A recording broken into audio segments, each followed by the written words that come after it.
Hello, everyone, and thank you very much to the organizers of this very interesting conference on biodiversity and road infrastructure for inviting me to give the keynote address today. I'm really pleased about that and very happy to share with you some perspectives that we've gleaned after quite a few years of studying the environmental consequences of road infrastructure and also trying to keep some eye out for what's happening in the future, what's going to be happening in the next 5, 10, 20 years in terms of the planet, in terms of infrastructure.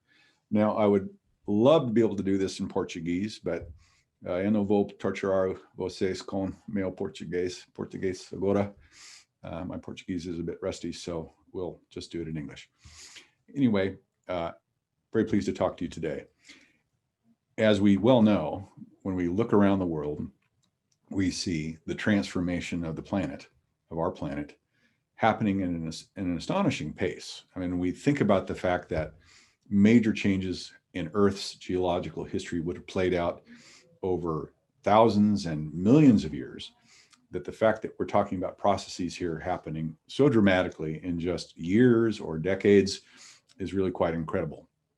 Just for example, the total area of wilderness on the planet fell by 1/10 from 1993 to 2009.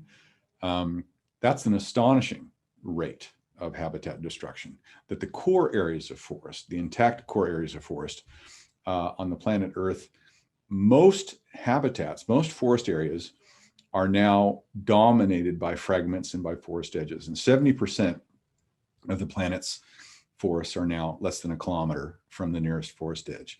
Half of the biodiversity hotspots, the 35 biodiversity hotspots when we look around the world, half of those have only 3 to 10% of their original vegetation remaining. Fragmentation is reaching critical thresholds around the world, and we know that the human footprint is expanding apace all around the world, and that it's the tropics that's suffering the most. So we look across all those trends, and we really are forced to conclude that we are altering the planet and its biodiversity and its ecosystems in incredible ways. And one of the key things, it turns out, one of the most critical drivers, proximate drivers of environmental change is the incredible expansion of roads on the planet. And for instance, it's projected that we'll have about 25 million kilometers of new paved roads, not unpaved roads, paved roads by the middle part of this century. And that's enough to encircle the Earth more than 600 times. It's an incredible pace of change. And another thing to realize is that while we're living in an era of very rapid infrastructure expansion, and by infrastructure, of course, we mean things like roads and hydroelectric dams and mining and oil and gas infrastructure and extractive industry projects like that. And we are seeing an explosion of infrastructure happening on the Earth now, but most of it is in developing nations, which is not terribly surprising. Of course, these are the nations that need economic and social development in an urgent way, but also they contain and harbor most of the planet's tropical and subtropical ecosystems, which are, of course, the biologically richest and environmentally most important environments and ecosystems on the planet.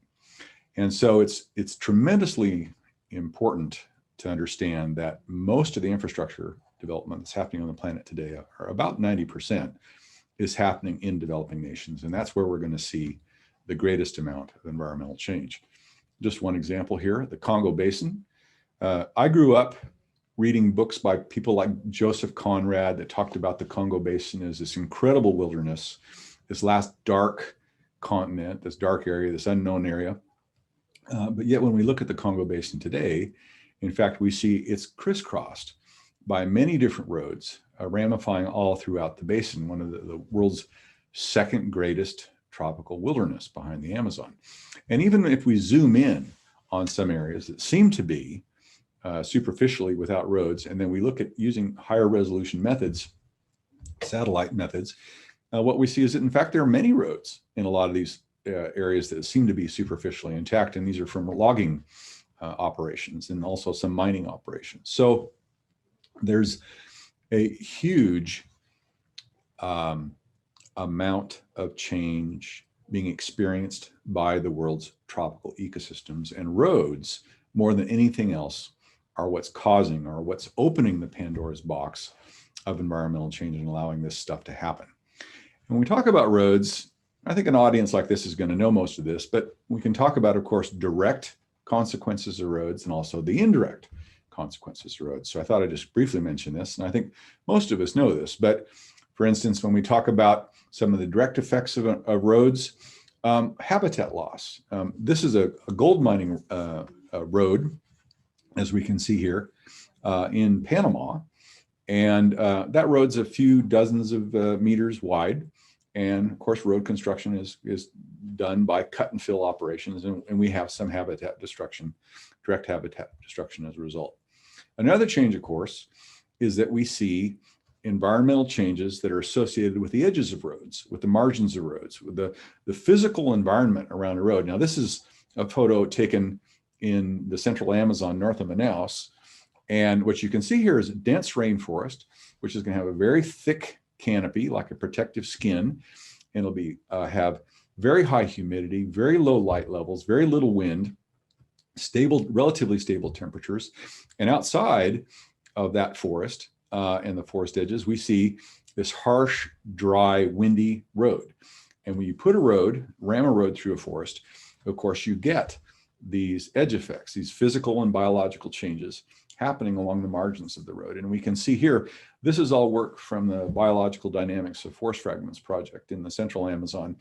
But what you can see here is the incredible diversity of different kinds of edge effects. Now here, this is the 0 meters would be where the road is. So there would be a road right here or a forest clearing. And this is going hundreds of meters into the forest interior. And you can see there's just a remarkable diversity of different kinds of biotic and physical changes in microclimate, disturbance regimes, forest composition, abundances of forest interior species, invasions of non-forest species, just all kinds of changes happening. And so what that means is that the road, and of course the direct destruction of the road, is causing some environmental change, but there are major halos around roads as well. Roadkill, another obvious thing that's been quite extensively studied, but we know that certain kinds of species have adaptations which make them vulnerable for being killed by vehicles. They may have weak eyesight, they may forage on roads, they may be species that tend to freeze when a vehicle comes. There's lots of different things that can predispose species to roadkill. And for some species that are particularly sensitive to high levels of mortality, this road-induced death can be a significant cause of population vulnerability. And then what we do is get into all the secondary effects of roads, of course. And these are all the things that happen indirectly, but as a very frequent consequence of road construction. Of course, incursions of hunters. This is something that we see in so many places in the tropics, in Asia, in Africa, in the New World tropics, is a big incursion of hunters coming in when a road is constructed. This is an example right here. This is a forest elephant, and this was killed by poachers in the Congo. And we found this animal and we knew that poachers had killed it. And the reason that we knew that had happened is that when they kill an elephant, and this animal was shot with an automatic rifle, when they kill the elephant, they chop off its face in order to extract its ivory tusks. And that's the reason that they're poaching the elephants, is for their ivory. So this is just one example. Forest elephants have been so decimated by road expansion and by increased hunting in the Congo Basin in West Africa that their population declined by 2/3 in just a decade, just recently. So there has been a devastation of species like this in their populations. Of course, deforestation is another thing that we know is very strongly associated with roads. If we look at places like the Amazon basin, we typically see that very high proportions of the deforestation, 90 or 95%, is occurring within the first kilometer or 2 kilometers or 3 kilometers of roads that are penetrating in forest areas. And this is a very strong statistical relationship that we see throughout the Amazon and other deforested areas, or other forested areas.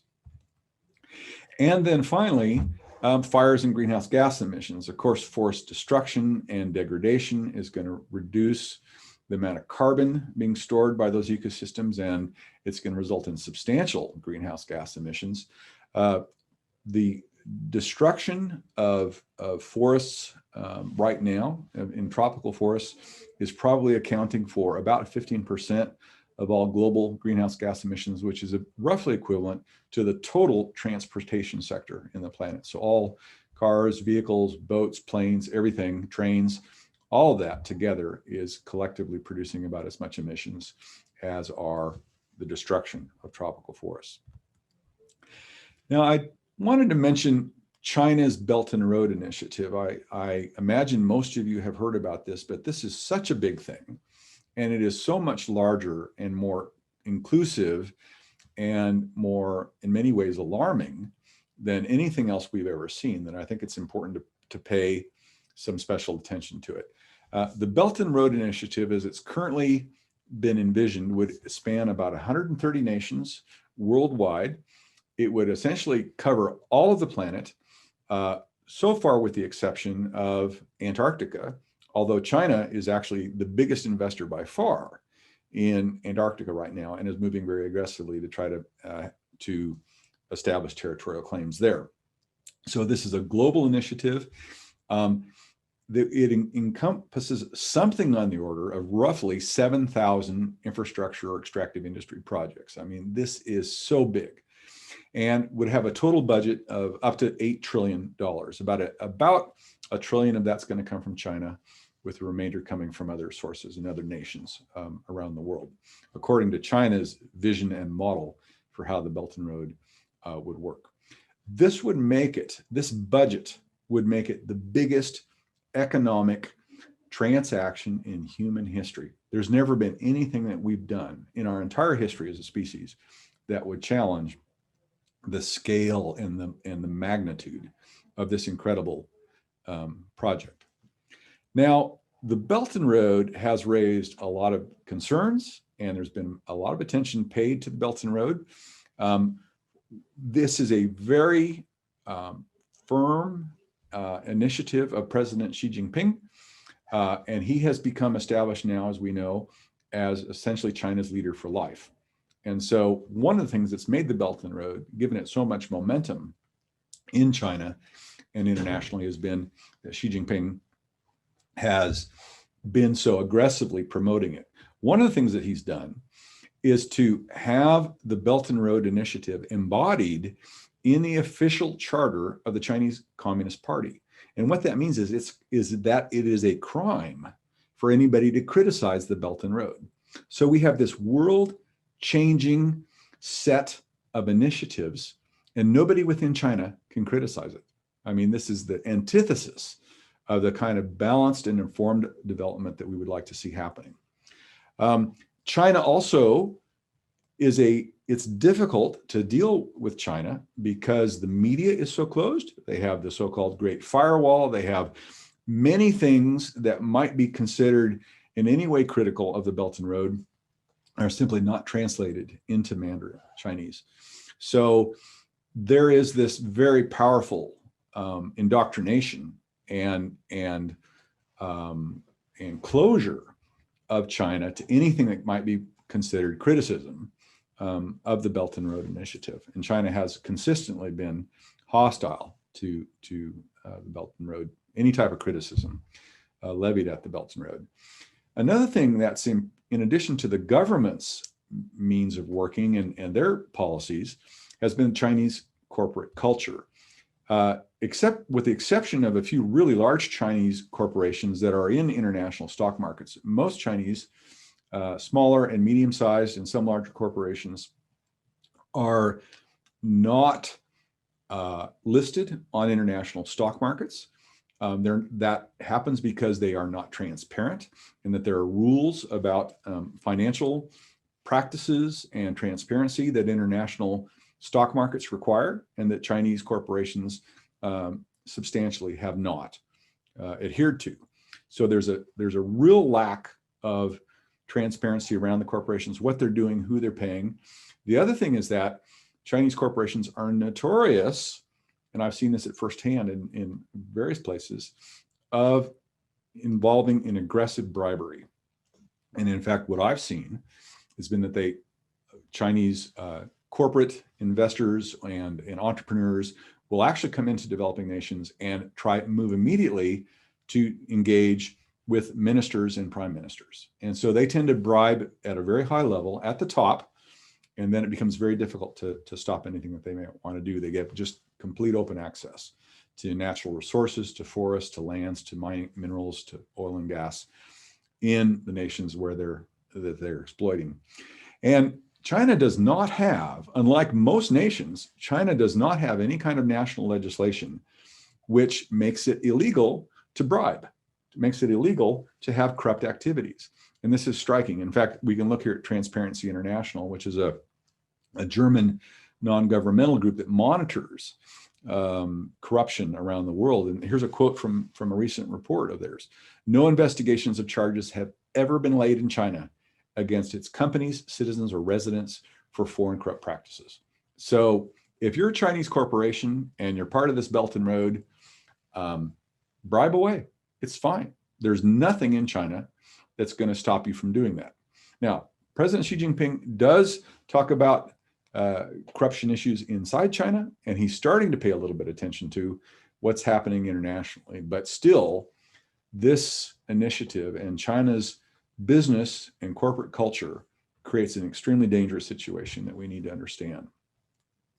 So we're facing this global infrastructure tsunami, and I'd like to ask here, what can we do? Now, there's many different things that we could talk about here, and I'm just going to talk about a few select things because I know other speakers in this conference will cover a lot of other issues, but I want to talk here a little bit about this massive infrastructure tsunami and what is it that we can do to try to promote responsible and balanced development and to stop some of these really egregiously destructive, environmentally damaging projects. One thing I think we can try to do, that we should try to do, is to build a broad church. By that, what we mean is we want to create a situation where we're engaging not just with biologists or not just with scientists, but in fact, with the whole breadth of economies. I mean, the whole breadth of our society. So with politicians and with religious groups and with all kinds of different actors that are stakeholders in the modern environmental and social crises that we're grappling with. So we don't want to just focus with scientists. We want to talk more broadly to people about all kinds of things.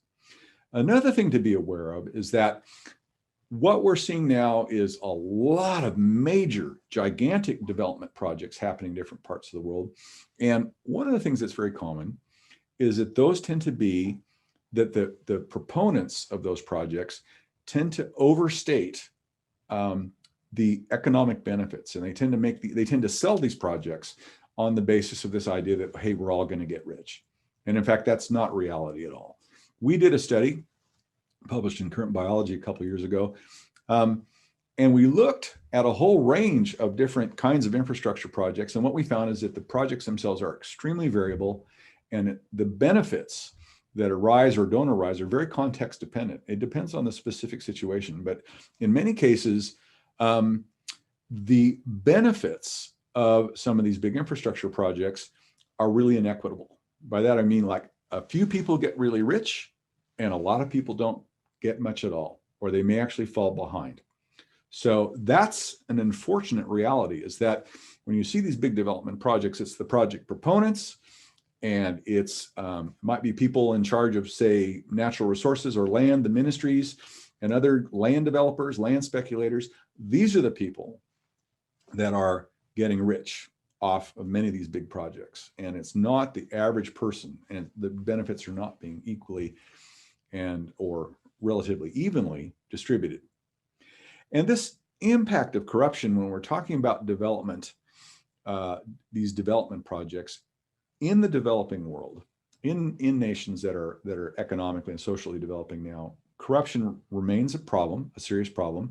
Of course, it affects all nations, but it really is more pervasive and serious in some developing nations. And you can see here the corruption index in areas in red and pink here are all countries that have got high or very high levels of corruption, according to the business communities. So as a consequence of this, a lot of projects that should never, ever get off the ground are actually approved. This is probably one of the biggest impacts of corruption, is that because the land developers are getting paid off, and because the ministers are getting paid off, and everybody's, proponents pushing very hard, these projects tend to move ahead. But in many cases, or in a number of cases, they're really a bad idea. And not just a bad idea environmentally, but economically, socially, and lots of other levels. The World Bank, for instance, found that 15 to 60% of the funding that they put into different kinds of projects as being lost to corruption or to cartels. So the bottom line is, it's a significant problem. And these stolen revenues can have a significant impact on the economies of developing nations. And this is one of the things that developing countries are trying to do, of course, is to access natural resources, whether that's timber or minerals or oil and gas or something else, but ideally to harvest and exploit that in some kind of sustainable manner. But once you get this kind of widespread corruption happening, it becomes very difficult. Just as an example here, stolen timber is an enormous amount of corruption plaguing the tropical timber industry. And Indonesia, for instance, is losing billions of dollars every year. Here's another one. This was a corruption scandal that is affecting now the former prime minister in Malaysia, who's now in prison. But there was a scandal, and this involved primarily Belt and Road funding, because China gave Malaysia a loan for, I think it was about $40 billion. And then that was going to go into some infrastructure projects that were going to be built by Chinese corporations and with Chinese employees. And so most of the money turned out to was spent, but very little of the actual construction for what was for a high-speed railway and for oil and gas lines got finished. So they were not, the money was wasted, and it turned out that there's an enormous amount of it was being stolen and squirreled away. And now they've traced about $5 billion of that lost funding back to the former Prime Minister Najib, who's now paying the consequences for that. And of course, as you well know, in Brazil, there's been similar issues as well, and in many other nations. In some cases, it's remarkable how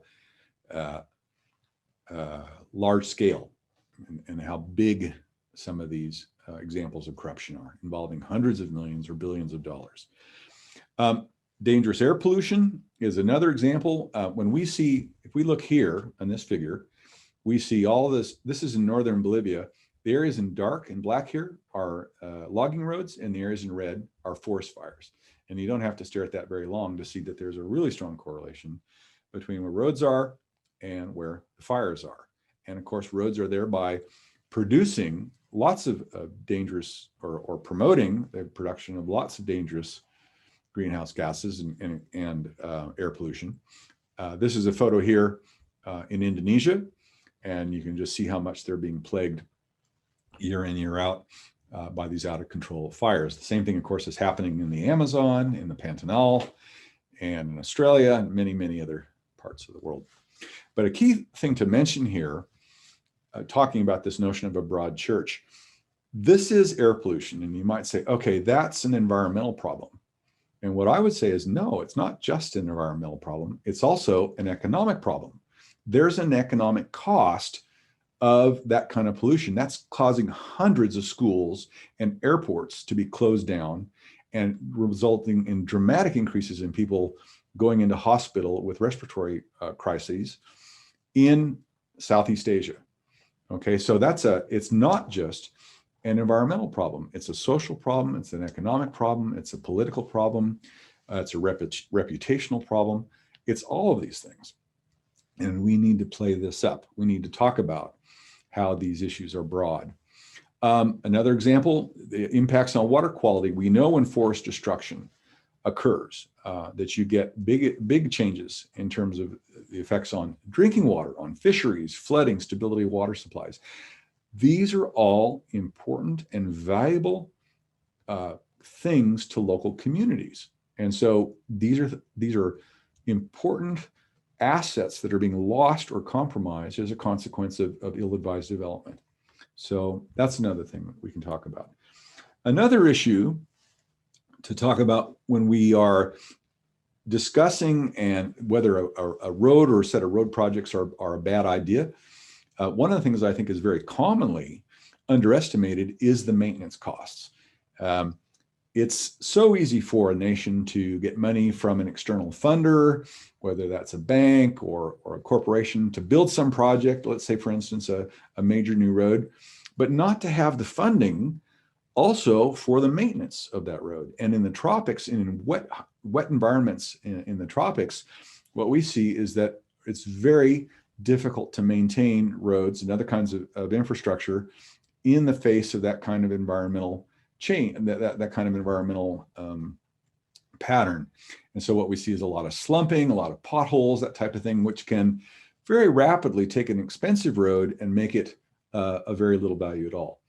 The World Bank estimates that between 10 and 20% of the total investment of a major road needs to be reinvested every year in order to maintain that, to keep that viable in a wet tropical environment. That work was based in New Guinea, but it's not a wildly dissimilar pattern that we see in other places. And so this is the key thing. If nations are going to build major new road networks, they should only be doing that if they're going to be also allocating funding for maintenance and repairs of those roads. And if they're not doing that, there's a very high chance that they're going to waste that investment, and they're going to see that the value of that resource of that new road is lost a lot of its value.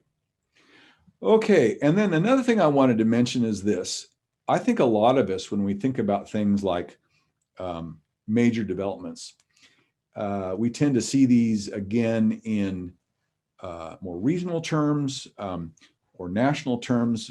One of the concerns that's been discussed quite a lot in nations that are taking a lot of money from China for infrastructure projects is the possibility that they could become increasingly vulnerable to a debt default. And this is a major concern that's happening right now. But in fact, it's not just at a national level. So a country, say for instance, Sri Lanka has borrowed a lot of money from China. They haven't been able to repay it. And China has then taken control of Sri Lanka's one major geopolitical asset, which is a deep water port.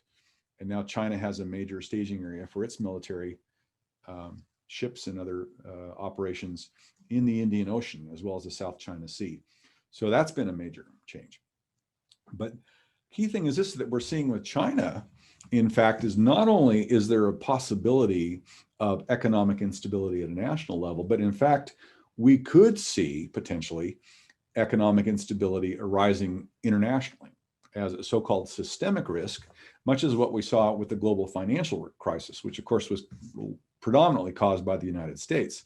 Well, right now what we're seeing is that the world is being nudged towards potentially more risky situations by the incredible amounts of money that China is lending to lending to many developing nations with strong expectations. And what we see here is China's foreign debt.